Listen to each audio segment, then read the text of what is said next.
All right, I think we'll go through three different trigger point management techniques. The first one is for your sternocleidomastoid. Your sternocleidomastoid is this muscle right here.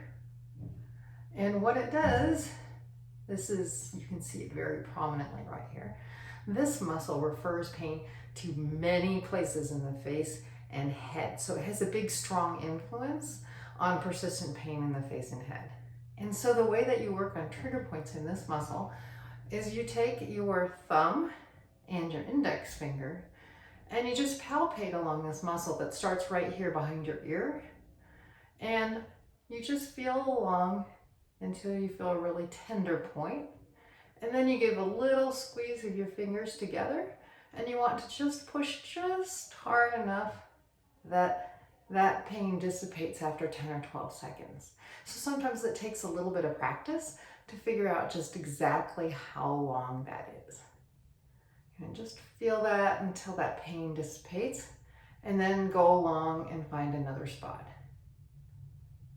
This muscle starts right here behind your ear and it ends here on your collarbone and your sternum.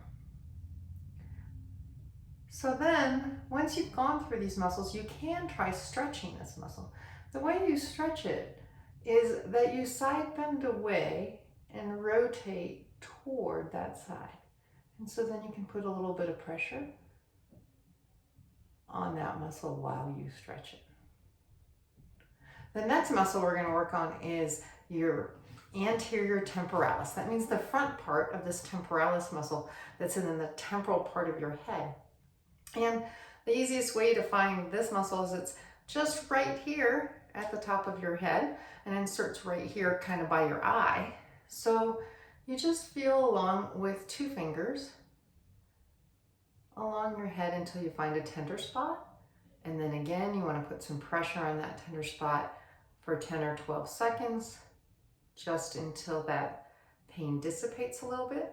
And then if you want to add a stretch to your trigger point management here, the stretch for this anterior temporalis muscle is to open your mouth. And if you push upwards a little bit while you're doing your trigger point management, you'll get a little better stretch. And then you find another spot.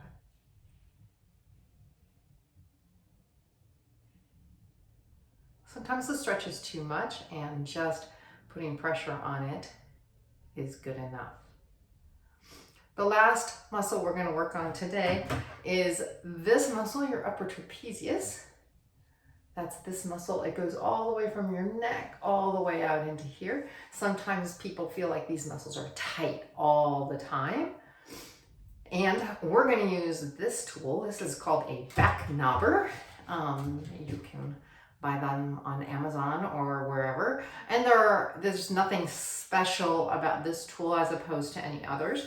The things, except that the back knobber does, if you push this button here, it breaks into two parts, so you can put it in your suitcase.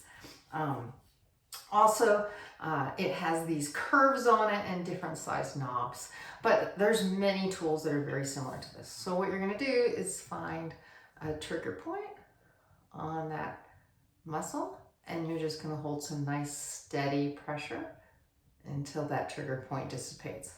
Have to be a little cautious with this muscle because you can actually underneath this muscle are your ribs, and sometimes people think they're pushing on a trigger point, actually pushing on a rib bone, and then that pain never dissipates. So you just want to find some tender spots in that muscle, push on them for 10 or 12 seconds, and move on to another one.